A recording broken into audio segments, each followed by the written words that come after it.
l'autodeterminació és una cosa normal i nosaltres volem tornar-lo a exercir i el tornarem a exercir.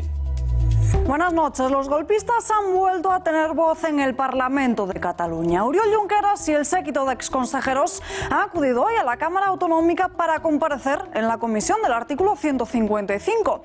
Los dirigentes independentistas vuelven a un Parlamento dividido en medio de la batalla abierta entre Esquerra y Junts per Cat. Su enfado ha quedado aparcado por unos minutos y es que, a diferencia de lo que vimos ayer en la sesión plenaria, hoy los de Junts per Cat sí que han aplaudido a los republicanos. Los separatistas han dicho alto y claro que lo volverían a hacer y literalmente ya no tienen miedo, ahora más que nunca.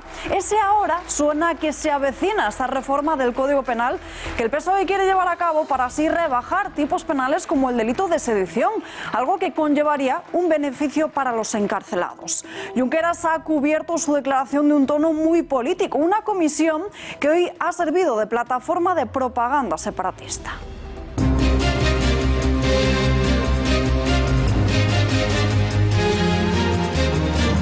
Malas noticias para el empleo. La encuesta de población activa publicada este martes por el INE muestra cómo en el año 2019 el paro cayó en 112.400 personas. Frenazo a la creación de empleo, ya que se trata del menor descenso desde hace 6 años. Extremadura está a la cola de creación de empleo y, según su presidente, por la subida salarial. Yo voy a ir a hablar con la ministra de Trabajo para que lo analicemos y lo veamos. Y cuando el Gobierno de España decide subir el salario mínimo interprofesional, nos tenemos que sentar a hablar para que eso pueda ser posible. No puede haber trabajadores de primera ni de segunda. 6 de febrero, Barcelona. Ya sabemos cuándo y dónde va a producirse la reunión entre Quim Torra y Pedro Sánchez. Así lo ha confirmado hoy la ministra portavoz María Jesús Montero tras la reunión del Consejo de Ministros. Un encuentro en el que al Gobierno parece no importarle que el separatista esté inhabilitado y que justifican con una ronda con todos los dirigentes autonómicos. El Gobierno estamos convencidos de que el diálogo es la clave para resolver un conflicto que lleva ya demasiado tiempo enquistado. Vox se ha quedado fuera de la Comisión Permanente del Congreso de los Diputados. Este órgano se ha constituido hoy mismo y junto a Meritxell Batet se sentarán un socialista, 2 populares y un dirigente de Podemos. 5 asientos con los que han vuelto a excluir a la formación de Santiago Abascal. Que pretende silenciar la voz de 4 millones de españoles, pero Vox hará, como siempre, todo lo que esté en su mano porque se oiga clara y fuerte la voz de Vox en el Congreso. El coronavirus de Wuhan se cobra la vida de más de 100 personas y ya está presente en los 6 continentes. De momento no toca a España. El paciente que habría ingresado en el Hospital Clínico de Barcelona ha dado negativo, no está infectado y así lo confirman los análisis realizados en las últimas horas. Este hombre de 33 años procedía de Wuhan, el epicentro de este brote. Hay una reunión de seguimiento cada día en el Ministerio de Sanidad. Trabajamos en cooperación, insisto, con las autoridades internacionales y las comunidades autónomas. Hoy mismo he informado al Consejo de Ministros de la situación en que nos encontramos y España está preparada para hacer frente a esta situación. Reunión entre Donald Trump y Netanyahu en la Casa Blanca. El presidente estadounidense ha mantenido una reunión con el primer ministro israelí para darle a conocer su plan de paz para Oriente Próximo. Un proyecto para lograr la paz con los palestinos cuyas líneas se van a hacer públicas en las próximas horas.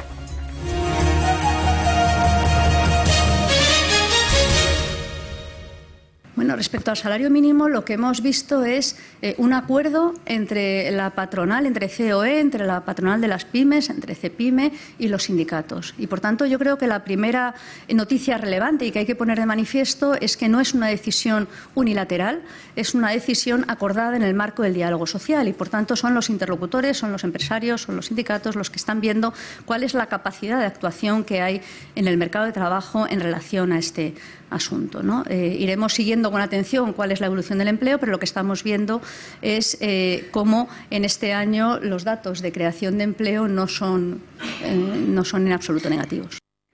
Se cumplen las advertencias de economistas y de expertos. Se comienza a notar en el empleo la subida del salario mínimo.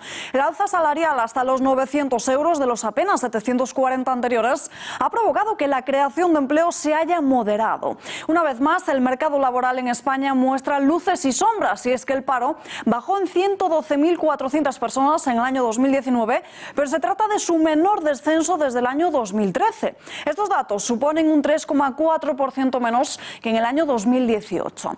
El número total de desempleados cerró el ejercicio en 3.191.000 personas. Así se desprende de la encuesta de población activa publicada este martes por el Instituto Nacional de Estadística. No obstante, al igual que ocurre con el paro, el incremento de la ocupación en 2019 es el menor desde hace 6 años, cuando España destruyó 200.000 puestos de trabajo. El Gobierno niega que estos malos datos de paro tengan algo que ver con la subida salarial, pero la crítica llega ya desde el propio Partido Socialista. Extremadura se sitúa ya a la cara del desempleo con estas últimas cifras. El presidente de la Junta, Guillermo Fernández Vara, ya ha solicitado una reunión con la ministra de Trabajo, con Yolanda Díaz. Para el varón socialista, estas cifras son pésimas y la raíz del problema podría estar en esa subida del salario mínimo interprofesional.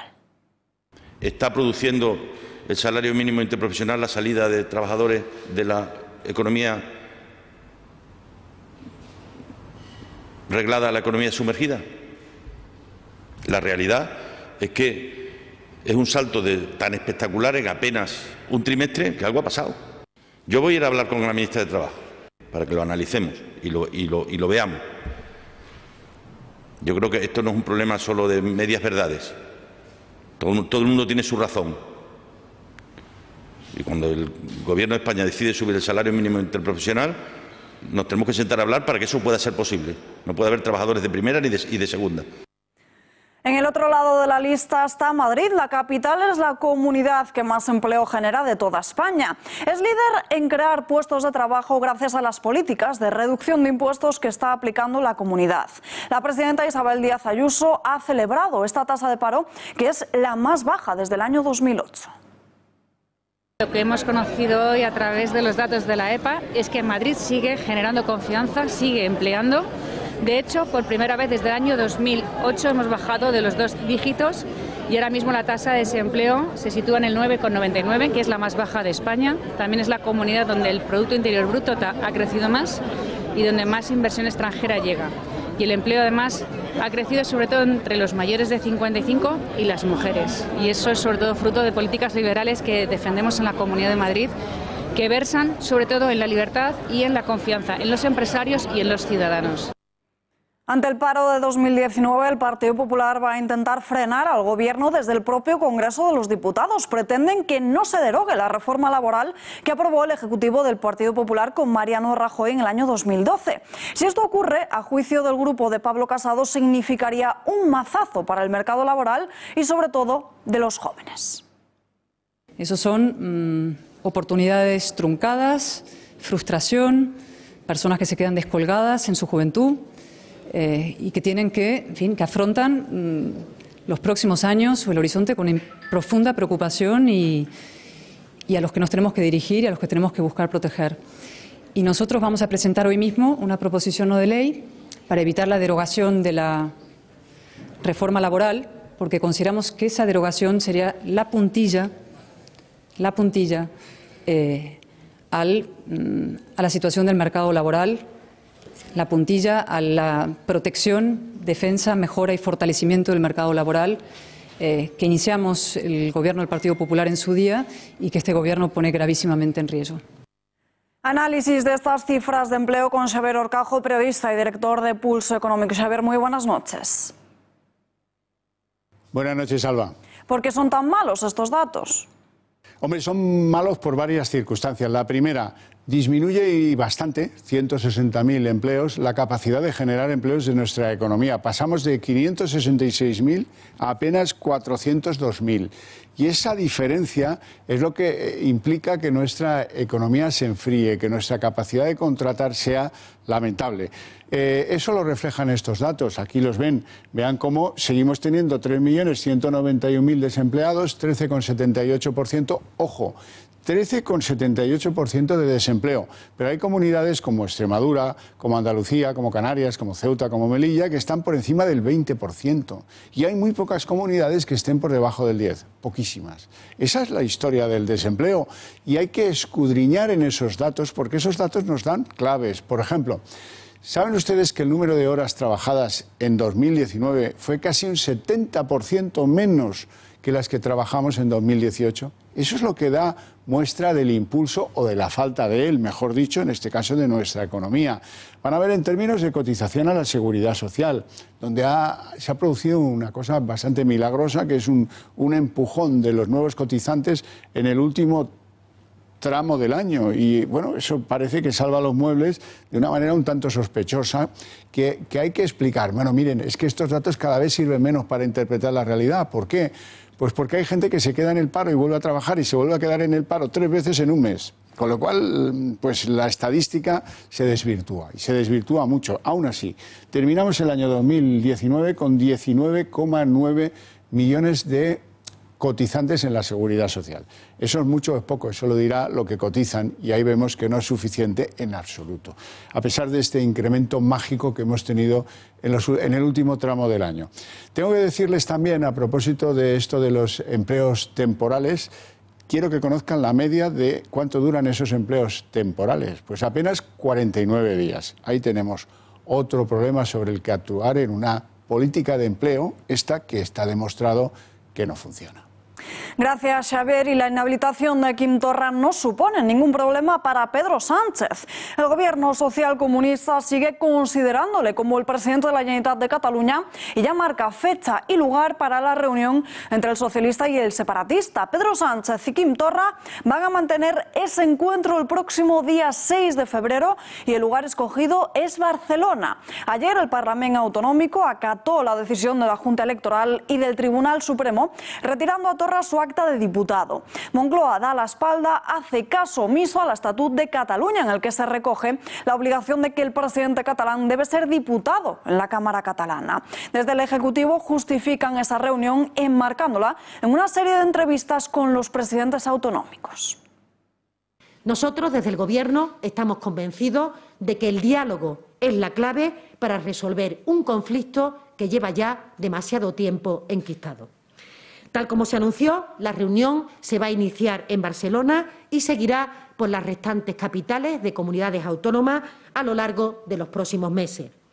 Y queríamos y queremos iniciar cuanto antes el diálogo político con todas las fuerzas también presentes en el Congreso de los Diputados para desbloquear las instituciones que precisan de un acuerdo con otras fuerzas parlamentarias y también para alcanzar distintos acuerdos, por ejemplo, en el marco del Pacto de Toledo, en cuestiones que creemos que son importantes para los ciudadanos, que es beneficioso para el conjunto de la sociedad y que sería muy importante poder concitar este acuerdo para el conjunto de nuestro país. La cita entre Sánchez y Torra tendrá lugar también en medio de una incierta situación política en Cataluña que parece estar abocada al adelanto electoral. En el pleno de ayer este escenario se convirtió en el más probable tras la evidente ruptura entre Esquerra y Junts per Cat a cuenta de la retirada del escaño a Torra. La batalla ha comenzado a librarse entre ambos grupos separatistas y los antisistemas de la CUP solicitan que se dejen de pequeñeces para así poder defender la soberanía catalana. Es probable que en Cataluña se vaya a una convocatoria de elecciones y más después del espectáculo de ayer entre Esquerra Republicana y Junts per Catalunya. Desde nuestra perspectiva, lo que hay que hacer ahora es defender las instituciones catalanas. Si hay elecciones, va a quedar, digamos, una realidad que no esté votada bajo el 155. Recordemos que las últimas elecciones en Cataluña se votaron bajo la misma doctrina del shock y del miedo de la aplicación del 155. Aún así, para nosotras la prioridad no debe ser, como decía, contar votos electorales, sino que la prioridad debe ser defender las instituciones catalanas de los ataques reiterativos de las altas instancias judiciales. Los golpistas encarcelados, Oriol Junqueras y los exconsejeros han salido hoy de la cárcel. Lo han hecho para acudir a la comisión de investigación del 155 que se está celebrando en el Parlamento de Cataluña. Reaparecen en la Cámara Autonómica para volver a mostrar que sus intenciones no han cambiado y que siguen las mismas para poder caminar hacia la independencia. Oriol Junqueras vuelve con fuerza. Un referèndum d'autodeterminació és una cosa normal i nosaltres volem tornar-lo a exercir i el tornarem a exercir. Con fuerza y sin problemas de volver a enfrentarse a la justicia, pues lo ha dejado bien claro, volverán a hacerlo. Més independentista que jo, més independentista que nosaltres, no hi ha ningú, ni per casualitat. Aparcada la vía unilateral, ahora quieren hablar. I de la mateixa manera que som els campions de la causa de la república, que som els campions del republicanisme, entès en el seu sentit més ampli, en tots els sentits possibles, també som els campions del diàleg. No hem renunciat mai a la voluntat de diàleg. I que aquesta voluntat de diàleg l'hem exercit constantment. Diálogo con todos. També amb aquells que han aplaudit de manera més entusiasta la nostra presó. Algo no muy lejano de lo que ha dicho el exconseller de Presidencia. Ara, sempre i amb tot el que s'està patint, s'està disposat al diàleg. Un diàleg real, no per fer bullir l'olla. Más de 2 años después, los encarcelados por el llamado procés han vuelto al Parlamento para comparecer ante la comisión del 155. Ciudadanos ha intervenido y después se ha marchado. Si usted insiste en que lo volverán a hacer, yo desde aquí le digo que nosotros lo volveremos a frenar. Y ya para finalizar, decirles que vamos a abandonar esta comisión, que nunca debería haberse constituido. Molt bé. No s'esperarà la meva resposta? No, espera't, no. Espera't. Llàstima, perquè ara que havíem començat a dialogar i ara marxeu. Y tras esto, vuelta a prisión. Séptima sesión del juicio a la anterior cúpula de los Mossos, en la que por segunda jornada consecutiva hemos escuchado a Diego Pérez de los Cobos, el coordinador del dispositivo policial del 1 de octubre. Ha terminado hoy su testimonio y mañana hará lo propio el comisario de los Mossos, Ferran López. Alberto Soto, ¿qué titulares nos ha dejado el coronel? Muy buenas noches. Pues los titulares de hoy han estado en la misma línea que los de ayer, porque sus respuestas han sido muy similares. Lo que sí ha mantenido también ha sido su actitud tajante, desmintiendo las declaraciones del mayor de los Mossos, Trapero, esas declaraciones que hizo la semana pasada. Pérez de los Cobos respondía ayer al fiscal y hoy lo hacía a la abogada de Trapero. Ha mantenido que su labor era simplemente el de coordinación, que en ningún momento mantenía el mando de los Mossos de Escuadra, que los Mossos ese día, el del referéndum, tuvieron una actitud pasiva, y dice también que a él le hicieron un ofrecimiento que considera que estaba envenenado. La actuación del Cuerpo de Mossos de Escuadra el 1 de octubre fue, a mi juicio, encaminada a impedir el a no impedir el referéndum, a permitirlo, pero también es verdad que iba acompañada por algunas medidas para aparentar su cumplimiento. Yo insistí en que una forma de no contaminar la coordinación era no estar precisamente en los centros de mando. Y también había otra posibilidad, que es que ese ofrecimiento fuera un regalo, un ofrecimiento envenenado, para que con nuestra presencia allí pudiéramos avalar la adopción de órdenes con las que no estuviéramos de acuerdo, órdenes que llevaran a la inacción. Y en esa declaración, Pérez de los Cobos también ha manifestado que no hay ningún vídeo en el que se vea una actitud decidida de los Mossos de Escuadra a impedir ese referéndum. Dice que únicamente estaban pasivos en las puertas de los colegios viendo cómo se sucedía esa votación. La labor de impedirlos, asegura, no era ni de la Guardia Civil ni de la Policía Nacional, era cometido exclusivamente de los Mossos de Escuadra, que ellos estaban para dar apoyo. No se esperaba la peor hipótesis, la inacción de los Mossos de Escuadra. A todo eso ha hecho referencia estando Trapero justo enfrente. Mi percepción en ese momento es que el señor Trapero está alineado con los argumentos del presidente de la Generalitat, pero en ningún caso llegué a pensar que ese alineamiento llevara a que los Mossos incumplieran en su totalidad el auto, como a mi juicio hicieron el 1 de octubre. Había una desconfianza, pero concretemos, porque pensaban que desde Mossos no se llevaría a cabo la actuación policial necesaria y eficaz para efectivamente impedir el referéndum. Creo que lo explicaba antes, pero también lo repito. Yo creo que no iban a poner toda la carne, pensábamos que no iban a poner toda la carne en el asador, pero no que fueran a dejar el asador sin carne. La factura del referéndum ilegal asciende a los 4.100.000 euros. Es la cuantía económica de dinero público que cifra el Tribunal de Cuentas que se habría destinado para el 1 de octubre. Carles Puigdemont y otros 19 cargos separatistas deberán depositar ese dinero conjuntamente en un plazo de 15 días. El Tribunal de Cuentas ha comunicado hoy al expresidente de la Generalitat, Carles Puigdemont, y a todo su gobierno la cuantía que presuntamente fue desviada para organizar el referéndum ilegal del 1 de octubre. Se ha cifrado provisionalmente en 4.146.000 euros. A esta cifra, que corresponde lo que costó el referéndum más intereses, podrán presentar alegaciones pertinentes los representantes legales de los investigados, lo que podría hacer que la cantidad varíe ligeramente. Una vez concluya este trámite, se dará a conocer la fianza que se impondrá a los presuntos responsables, para responder así a una posible condena y garantizar el reintegro del dinero utilizado para este fin a las arcas públicas. Si no consignan dicha cantidad en el plazo que el Tribunal de Cuentas señale, que suele ser 15 días, se procederá a embargar sus bienes de forma preventiva. Al tratarse de una actuación administrativa no penal, ni Puigdemont ni los exconsejeros Toni Comín y Clara Ponsatí están amparados por la inmunidad parlamentaria como eurodiputados. Constituida la Diputación Permanente del Congreso, se trata del órgano que sustituye al Pleno en periodos no ordinarios de sesiones y entre legislatura.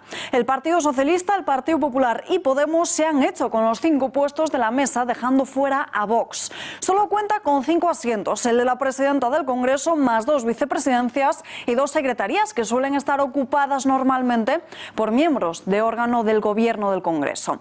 Así, para acompañar a Meritxell Batet, ha salido elegido el socialista Alfonso Rodríguez Gómez de Celis, Ana Pastor, Javier Sánchez Serna y Adolfo Suárez Illana. De este modo, Vox ha quedado relegado de esta Diputación Permanente de la Cámara Baja. Esto es realmente poco frecuente en los últimos tiempos, porque, como ustedes recordarán, en las pasadas legislaturas, partidos políticos que tenían una representación menor que la que tiene hoy Vox, pues sí estaban en esa mesa. Sin embargo, una vez más, todos los partidos políticos están de acuerdo en intentar excluir a Vox, en este caso de una institución como es la mesa de la Diputación Permanente. Ese consenso progre en el que todos abundan con mucha fuerza y con mucha voluntad, incluido el Partido Popular, es el que pretende silenciar la voz de 4 millones de españoles. Pero Vox hará, como siempre, todo lo que esté en su mano porque se oiga clara y fuerte la voz de Vox en el Congreso. Aislar a Vox, darles de lado, es la estrategia que muchos partidos políticos han intentado seguir en los últimos meses y también la recomendación que han realizado hoy a Pablo Casado. Ha sido el expresidente José María Aznar quien ha aconsejado esto mismo al dirigente popular en una conferencia en la que la fragmentación del espacio de centro-derecha ha vuelto a ser tema de debate. Tenemos que combatir el libro blanco como si Hitler no existiera y tenemos que combatir a Hitler como si el libro blanco no existiera. Bueno, pues Pablo tiene que confrontar con el gobierno como si Vox no existiera y tiene que confrontar con Vox como si el gobierno no existiera. El Ministerio de Ciencia y Universidades se ha dividido en 2, pero ahora se va a crear un órgano para coordinarlos. El Consejo de Ministros de este mismo martes ha aprobado el Real Decreto por el que se establece la estructura orgánica básica de los departamentos ministeriales. En él se incluye la creación de este órgano de coordinación entre ambas carteras. La separación de competencias de ciencia y universidades en 2 ministerios diferentes ya fue muy criticado en su día por investigadores científicos y rectores universitarios. Y otro punto del Consejo de Ministros, Irene Lozano pasa de escribir el libro de Pedro Sánchez a ser secretaria de Estado para el Deporte. La reunión del Ejecutivo la ha nombrado para el cargo. Hasta el momento es la secretaria de Estado de España Global. Lozano va a sustituir al frente del Consejo Superior de Deportes a la que fuese esquiadora granadina María José Rienda. Su nombramiento está cargado de mucha polémica debido a su desconocimiento en el sector deportivo. Podemos fichó a la consultora chavista Neurona cuando ni siquiera existía en España. Lo desvela en exclusiva el subdirector del diario El Mundo, Esteban Urreicieta. Esteban, muy buenas noches. Hola, ¿qué tal? Muy buenas noches. ¿Cuándo y para qué se hizo Pablo Iglesias con los servicios de esta empresa mexicana? Bueno, pues uno de los principales elementos que ha desembocado en la crisis interna entre Podemos y sus antiguos abogados es precisamente el fichaje de Neurona.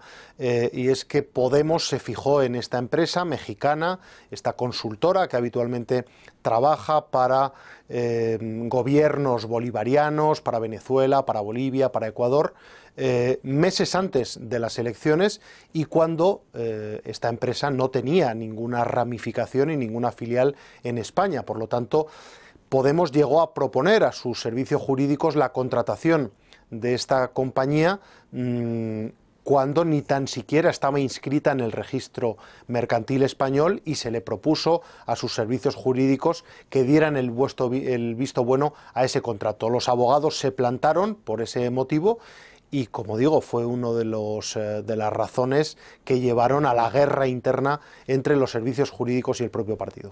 ¿De cuánto dinero estaríamos hablando? Pues de un primer contrato de 363.000 euros que fueron comprometidos ya por Podemos con la empresa mexicana un mes antes de que fuera inscrita en el registro mercantil español, curiosamente en un pueblo de Sevilla, en Carmona, donde esta empresa se encuentra radicada en una asesoría fiscal simplemente para facturar con Podemos, porque esta empresa, a pesar del interés que tenía la formación que lidera Pablo Iglesias en ella, pues en España no tenía ni logística, ni tenía medios, ni tenía personal y, por supuesto, no tenía experiencia. El único eslabón que unía a la formación podemita con esta sociedad es que uno de sus fundadores, Juan Carlos Monedero, había colaborado y colabora con esta empresa desde hace ya unos años. ¿Advirtió a alguien, a Podemos, de que no se podía firmar un acuerdo con una empresa que no estaba registrada en España? Pues los primeros que pusieron el grito en el cielo fueron los abogados del propio partido, concretamente José Manuel Calvente, que es el letrado que ha acabado saliendo y dando un portazo del partido que lidera Pablo Iglesias, entre otras cuestiones por esa, es decir, porque dice que se le impuso en contra de su criterio la contratación de una sociedad que no tenía medios en España, que ni tan siquiera estaba registrada ni constituida, y que se le obligó a validar esa contratación, que además, ha dicho él y sostiene en las diferentes demandas que ya ha interpuesto contra Podemos, que facturaba con conceptos absolutamente vagos e imprecisos, motivo por el cual, por cierto, el Tribunal de Cuentas ya ha requerido a Podemos para que justifique qué trabajos exactamente le prestó esta empresa, que, como he dicho antes, se llevó pues cantidades muy importantes de países bolivarianos, como por ejemplo el gobierno de Bolivia, que presidía Evo Morales y que pocos meses antes del aterrizaje de Neurona Consulting en España le dio casi 1,5 millones de euros por unos trabajos que no valían ni la centésima parte, es decir, un puñado de vídeos para colgar en redes sociales. Esta cuestión afecta ahora directamente al gobierno porque Pablo Iglesias es ya vicepresidente. Bueno, Pablo Iglesias y Podemos tienen que explicar realmente cuál es su relación con una empresa que se ha nutrido durante los últimos años de fondos procedentes de gobiernos bolivarianos, por qué contrató para hacer su campaña electoral a una empresa que no tenía medios en España, que no estaba ni tan siquiera registrada en el registro mercantil, y por qué esa fijación con esta sociedad que, como digo, está siendo en estos momentos rastreada por el propio Tribunal de Cuentas. El nexo era la colaboración pasada de Monedero con esta empresa y, en segundo lugar, bueno, pues la condición de consultora de cabecera de gobiernos con los que siempre los líderes podemitas han tenido una magnífica relación personal y comercial, como son Venezuela y Bolivia. Neurona es la consultora electoral favorita de las dictaduras bolivarianas. ¿Cuánto dinero le adjudicó el gobierno de Evo Morales? Bueno, pues apenas unos meses antes de su desembarco en España, Evo Morales le otorgó esos casi 1,5 millones de euros a esta empresa por la elaboración de trabajos de muy bajo coste, concretamente de 169 vídeos para colgar en Twitter, elogiando la labor y la gestión de Evo Morales en Bolivia. no hace falta ningún peritaje para determinar que con 1,5 millones de euros se pueden hacer muchísimas más cosas que ese centenar de vídeos, por otra parte, de una calidad muy discutible, que llevaron a cabo para el gobierno de Evo Morales. Por lo tanto, la pregunta es inevitable y se la formula en estos momentos la Fiscalía de Bolivia, que ha abierto una investigación contra Neurona, y pasa por determinar dónde ha ido finalmente ese dinero. Y el Ministerio Público boliviano pues ya sostiene que existen indicios poderosos de que todos esos contratos inflados tenían como objeto final la financiación irregular del partido político que lidera Pablo Iglesias. Esteban, gracias y muy buenas noches. Gracias a vosotros, un abrazo.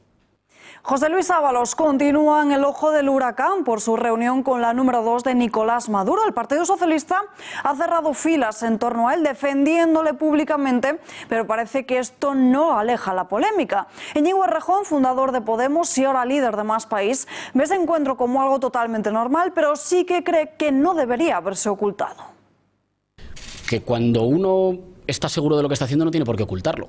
A mí me parece bien y me parece normal que representantes del gobierno español se reúnan con representantes de otros gobiernos. Me parece normal y me parece que es mejor hacerlo, contarlo y explicarlo, y que nos habríamos ahorrado todos estos días. Es verdad que yo creo que las derechas españolas, la oposición, están intentando utilizar de nuevo Venezuela como ariete político en España. No vaya a ser que tengan que hablar de cuestiones españolas sobre las que parece que no tienen absolutamente nada que decir, pero sobre el caso en cuestión a mí me parece normal, me parece que es una reunión normal, digamos, de carácter institucional, y que por eso lo mejor es contarla y ahorrarnos todos estos días. Cualquier comisión de investigación va acompañada de pruebas. El Partido Popular registró ayer la propuesta para crear una que analice con lupa ese encuentro con la chavista. Los populares exigen conocer los vídeos, las grabaciones de las cámaras de seguridad de la T1 y la T4 de Barajas. De este modo, quieren conocer qué movimiento realizó Delcy Rodríguez en el aeropuerto. Nosotros vamos, como he dicho, seguir con este asunto. Hoy vamos a presentar una nueva batería de preguntas relacionadas con... vamos a pedir las grabaciones, las filmaciones que ha habido en los aeropuertos, en la T1, en la T4, aparentemente, las dos terminales que con toda impunidad pisó la señora Delcy Rodríguez, para que esas grabaciones nos puedan mostrar la secuencia de movimientos en territorio español. Es que no solamente tiene prohibido pisar territorio español, como se ha dicho, suelo español, es que tampoco tiene derecho la señora Rodríguez a sobrevolar territorio español. Es que la ilegalidad es manifiesta. Y aquí traigo también, porque siempre insisto, lo de ir a las fuentes, la decisión aquí del Consejo Europeo, la última, 25 de junio del 2018, que incluye el nombre de la señora Delcy Rodríguez, punto 12, en la lista de las personas que están sancionadas y que tienen prohibido transitar, es decir, sobrevolar o pisar suelo de la Unión Europea. Ábalos es el protagonista de este escándalo y también un defensor de la reforma del Código Penal. El número 3 del PSOE ya abogaba hace mucho tiempo por esta modificación para incluir y tipificar como un delito las mentiras. Lo pedía a través de Twitter y, atendiendo a su listón ético, Ábalos habría mentido con este tema de Delcy Rodríguez y, por tanto, delinquido. Que en la reforma del Código Penal que plantea el PP se incorpore la sanción por mentiras sabiendas por parte de autoridades públicas. Descartado el posible contagio del coronavirus de Barcelona. Alemania ha confirmado la primera infección en el país de un paciente que no había viajado a China. Los muertos por este brote ya superan la centena y los infectados son más de 5.000. Los chinos trabajan por encontrar una vacuna que podría tardar hasta 40 días. En este punto, en Wuhan, comenzaba el brote. El 31 de diciembre se lanzaba la alerta y el 7 de enero ya se identificaba como coronavirus. Este es el mapa actual. Hay más de 50 ciudades con casos confirmados por todo el territorio. Francia, Estados Unidos e incluso Alemania, que ha confirmado hoy el primer contagio de un paciente que no se infectó en China. El coronavirus ya ha llegado a los 6 continentes. Según datos del Ministerio de Sanidad, desde el inicio del brote, casi 3.000 personas se han contagiado. De esas, casi 20 son personal sanitario y el número de víctimas se ha elevado de 80 a más de 100 fallecidos. Más de 60 millones de personas en cuarentena. Cada vez más ciudades permanecen aisladas y ahora en España los vuelos procedentes de China van a ser revisados, todos sus pasajeros con independencia de su nacionalidad. Ya se adoptan medidas preventivas. En nuestro país ha aumentado la producción de mascarillas. Muchos ciudadanos chinos las envían a sus familiares en el país asiático y en el barrio madrileño de Usera su demanda ha crecido. Es el mayor distrito de población china, con más de 10.000 residentes, aunque en España viven cerca de 200.000. El protocolo del Ministerio de Sanidad contempla un seguimiento de 14 días en el caso de que hubiese posibles contagios para descartar el coronavirus, porque tiene un periodo de incubación que se estima entre los 12 días. Mañana miércoles aterriza en Málaga el equipo de fútbol Guangzhou de la primera división china. No han estado en la ciudad de origen del brote desde que saltaron las alarmas, ni tampoco prestan síntomas. Las autoridades aseguran que no hay riesgos y de momento la Comisión Europea ha ofrecido apoyo para repatriar a los ciudadanos europeos de China. El mensaje de tranquilidad ha llegado desde el Gobierno. El ministro de Sanidad ha pronunciado estas palabras, alegando que hay un protocolo ya existente sobre cómo actuar en estos casos. En estos momentos no hay ningún caso en España de coronavirus. Hay una muestra en estudio en estos momentos, como nos han contado en este Centro Nacional de Microbiología, pero no hay ningún caso en España. Y yo quiero insistir en este mensaje de tranquilidad y confianza a la ciudadanía, en el sentido que desde el Ministerio de Sanidad, en coordinación con los organismos internacionales, la Organización Mundial de la Salud y las autoridades europeas, y también en coordinación estrecha con las comunidades autónomas, estamos haciendo un seguimiento diario de la evolución de este coronavirus. Hay una reunión de seguimiento cada día en el Ministerio de Sanidad. Trabajamos en cooperación, insisto, con las autoridades internacionales y las comunidades autónomas. Hoy mismo he informado al Consejo de Ministros de la situación en que nos encontramos y España está preparada para hacer frente a esta situación. Encuentran el cuerpo sin vida de la abuela de la niña que apareció muerta en un hospital de Logroño. El cadáver se ha hallado este mismo martes en el cauce del río Ebro, a su paso por la capital riojana.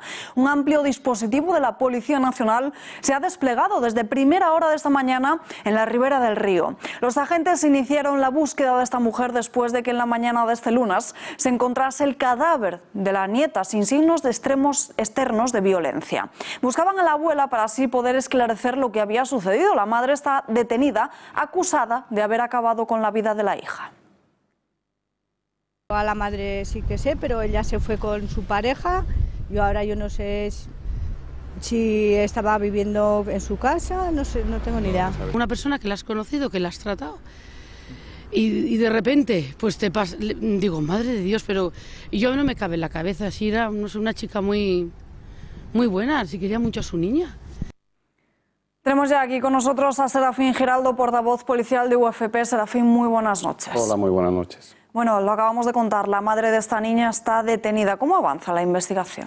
Bueno, tanto la madre que está detenida como la abuela que desgraciadamente ha fallecido, todo hace pensar que todos los indicios, pues ambas pudieron participar en los hechos de esta muerte, en principio violenta por parte de la niña. Cuando digo violenta es que la primera inspección ocular parece ser que la niña pudo morir asfixiada. No había signos externos de violencia, pero puede haber una asfixia. Se trata de un delito más de violencia doméstica que se ha producido en nuestro país. Hay datos, estadísticas de mujeres fallecidas, ayudas a numerosas organizaciones de defensa de violencia de género, pero son los niños los grandes olvidados. Desde luego que sí, son los grandes olvidados de la violencia doméstica. Tenemos, como muy bien dices, estadísticas además muy precisas, muy concisas, tanto de denuncias como de mujeres fallecidas, pero los grandes olvidados son quienes también sufren la violencia en el ámbito familiar y son los menores. Y las mujeres, que también son víctimas, hay que reconocerlo, tienen cierta capacidad de defensa. Son personas adultas con capacidad de defensa. Quien no la tienen son los niños, y vuelvo a repetir, son los grandes olvidados. Si me preguntas por estadísticas de menores fallecidos en el ámbito doméstico, no sé decir, tanto a manos del padre como a manos de la madre. Pero desde luego sí sé decir las estadísticas de mujeres fallecidas. Los niños las desconozco y creo que tiene que haber una preocupación mayor por parte de las autoridades hacia estos grandes olvidados. Hablemos ahora de esa polémica reunión entre José Luis Ábalos y la número 2 de Nicolás Maduro. ¿Qué significa que una persona como la política de Venezuela tiene una prohibición de entrada en territorio Schengen? Buena pregunta. Vamos a ver, España es un país firmante del territorio Schengen, del espacio Schengen, del acuerdo Schengen. Por tanto, esto le obliga a España y le compromete a evitar la entrada de personas que están sometidas a alguna prohibición de entrada en todo el territorio Schengen. Pero la prohibición de entrada no es que crucen unos cercos de seguridad de la policía, no, es que también sobrevuelen el territorio o realizan cualquier acción de acercamiento al territorio Schengen. España está obligada a ello. ¿Es lógica entonces la explicación que da Ábalos? ¿Cuál? Porque ha dado 6 o 7. No es lógica y lo que creo es que se está desviando la atención. A mí me hace mucha gracia cuando oigo a políticos discutir sobre si ha entrado, si ha pisado en territorio español. Se ven además muchos memes en los cuales pues, se hacen la gracia de si ha pisado o no ha pisado el territorio español, si ha cruzado o no ha cruzado la frontera. Lo realmente que tenemos que saber es si ha sobrevolado con conocimiento de España el territorio Schengen, es decir, si ha sobrevolado, como así parece ser, el territorio español, que también está prohibido su sobrevuelo. ¿Es diferente un vuelo comercial a uno militar o con aeronave del Estado, como es este caso? Esta es la clave, es que se está tratando como un vuelo comercial. En realidad no es un vuelo comercial, es un vuelo oficial muy parecido al militar. Es una aeronave del Estado y esto hay que dejarlo bien claro. Una cosa es los vuelos comerciales en los cuales pues, suben 100, 200 personas en un Boeing, se presentan en la frontera, se le miran los pasaportes y se rechaza a las personas que tienen una prohibición de entrada en territorio Schengen. Pero mucho ojo, cuando existe un vuelo oficial, el país que emite ese vuelo, en este caso Venezuela, tiene que informar, está obligado a informar a las autoridades españolas quién va en ese vuelo, si es un vuelo de tránsito, qué operaciones va a tener ese vuelo, por dónde va a sobrevolar. Por tanto, si España conoce, y es normal que lo conociera, que venía esa persona, España tenía que haber prohibido el sobrevuelo sobre territorio español. Por eso el enfado del resto de los países europeos. Ese es el debate. Si España conocía o no conocía que esa persona sobrevolaría territorio Schengen y esa persona tiene una prohibición de entrada, tiene una prohibición de sobrevuelo en territorio Schengen. Y es lógico, al ser un vuelo oficial, que España conociera. Es lo mismo, y permíteme que te ponga el ejemplo, si a nuestro presidente se le ocurre coger el Falcon e ir a visitar Venezuela, ir a visitar Argentina o ir a visitar Marruecos. Tiene que dar cuenta de ese vuelo, es un vuelo oficial, tiene que dar cuenta, y antes de salir de España, las autoridades argentinas, venezolanas o marroquíes tienen que saber quién va en ese avión y las horas a las que va a llegar, y prohibirlo o permitirlo, porque son vuelos oficiales. Ya por último, hablemos de otro tema que tiene a todo el mundo el virus, al mundo, que no es otro que es el del coronavirus. Esta mañana se ha presentado un protocolo de actuación policial para esos funcionarios de frontera. ¿En qué consiste? Pues sencillamente en facilitarle mascarilla, en facilitarle guantes y en un protocolo de actuación con vuelos sensibles, es decir, el control sobre todo de vuelos sensibles que proceden, antes os he oído de uno que procedía de Málaga, un control exhaustivo sobre estos vuelos que proceden del país asiático, en este caso de China. Es un protocolo parecido al que se hizo con el ébola. ¿Hay peligro real de que llegue a España? Sí, desde luego que sí. Yo he oído a muchos médicos, a 2 médicos en concreto, que no existía peligro. Es un país globalizado, China prácticamente está en todos los países del mundo, Alemania ya ha llegado, lo lógico es que debido a la globalización que estamos viviendo llegue a España y además fácilmente. Recemos para que no sea así. Serafín, gracias y muy buenas noches. Un placer. El gobierno bicolor sigue adelante con su hoja de ruta para privatizar Bankia en cuanto el entorno del mercado lo permita. De este modo lo ha vuelto a pronunciar la portavoz del gobierno, María Jesús Montero, en rueda de prensa tras el Consejo de los Ministros. La línea socialista se impone a la de sus socios de gobierno, los de Podemos, que querían convertir Bankia en un banco público. En relación con Bankia, la hoja de ruta del gobierno sigue siendo la misma del gobierno anterior. Nuestro objetivo era el saneamiento de esta entidad financiera, en donde su equipo directivo está haciendo un extraordinario trabajo para posteriormente proceder a la venta. Es decir, que había, digamos que un viaje de ida y vuelta. Nosotros nos encargábamos del saneamiento y posteriormente se tenía que producir la venta, y ese va a ser también nuestro objetivo. Los datos que arroja Bankia son bastante homologables al resto de entidades financieras. Por tanto, se encuentra en una situación similar y en el momento en que se estime conveniente, fundamentalmente por los signos del mercado, el Gobierno procederá, como en su momento estableció, a la venta de la entidad financiera para justamente revertir los beneficios de esa venta justamente pues, en la capacidad de consolidación de los servicios públicos. La constructora alemana de ACS Hochtief logra una construcción de un puente y una autopista en Holanda por 1.200 millones de euros.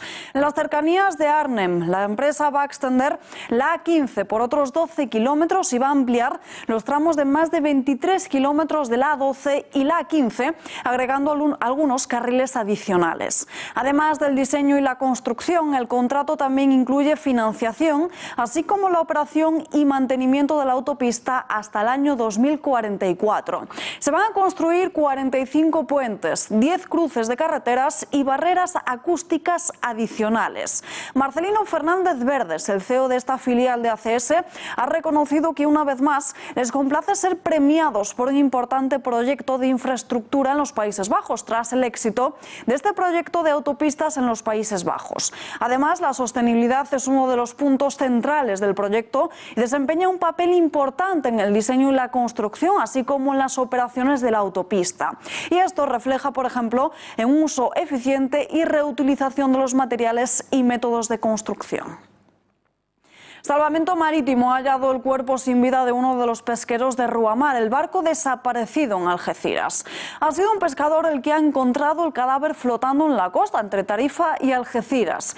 Ya son 2 los cadáveres hallados del Ruamar. Ayer se localizó el patrón del barco en el estrecho de Gibraltar. El domingo se encontraron en la costa de Barbate 2 botes salvavidas que posteriormente se ha confirmado que pertenecían al pesquero.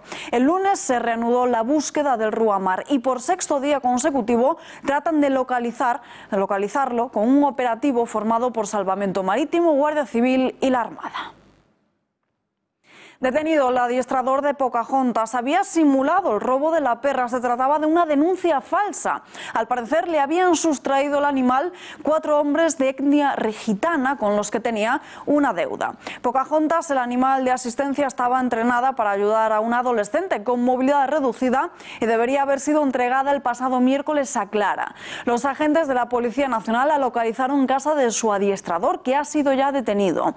La investigación continúa abierta para saber qué motivos le llevaron a presentar esta denuncia falsa. La perra ha sido localizada en buen estado, pero todavía tiene que esperar para poder reunirse con esa adolescente malagueña de 15 años que está en silla de ruedas.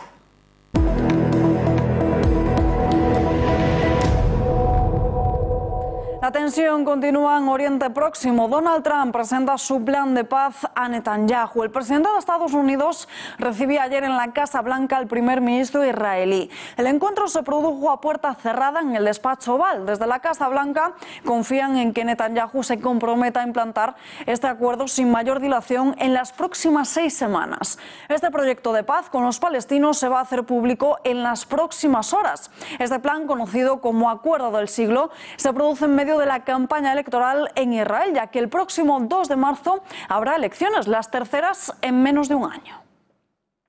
A diferencia de Pedro Sánchez, Justin Trudeau sí recibe a Juan Guaidó. El presidente legítimo de Venezuela se ha reunido con el primer ministro de Canadá. Esto se produce en el marco de su gira internacional que ya ha llevado a cabo en Colombia y otros países europeos como el Reino Unido, Francia, Bélgica, Suiza y España. Los canadienses han reivindicado su apoyo a Guaidó, señalando la necesidad de buscar más caminos para resolver la crisis de Venezuela. Una de ellas pasa por incluir a Cuba en las negociaciones. Canadá ya impulsó en su día sanciones contra el régimen de Nicolás Maduro. Huyen de la violencia de Burkina Faso. El número de desplazados internos en el país se ha multiplicado por 10 en el último año hasta superar los 560.000 y la cifra se prevé que se dispare hasta los 900.000 para abril en medio de una creciente ola de ataques obra de grupos yihadistas, pero también de una incipiente violencia intercomunitaria que enfrenta a comunidades que hasta ahora vivían pacíficamente. Los muertos en ataques han pasado de unos 80.000 en 2016 a más de 1.800 en 2019. El último de ellos se ha producido en las últimas 24 horas en un concurrido mercado y que, según los primeros datos, habría dejado al menos 30 muertos. Nosotros nos despedimos ya, no hay tiempo para más, pero les dejamos como siempre con Tiempos Modernos y después El Gato al Agua. Gracias y muy buenas noches.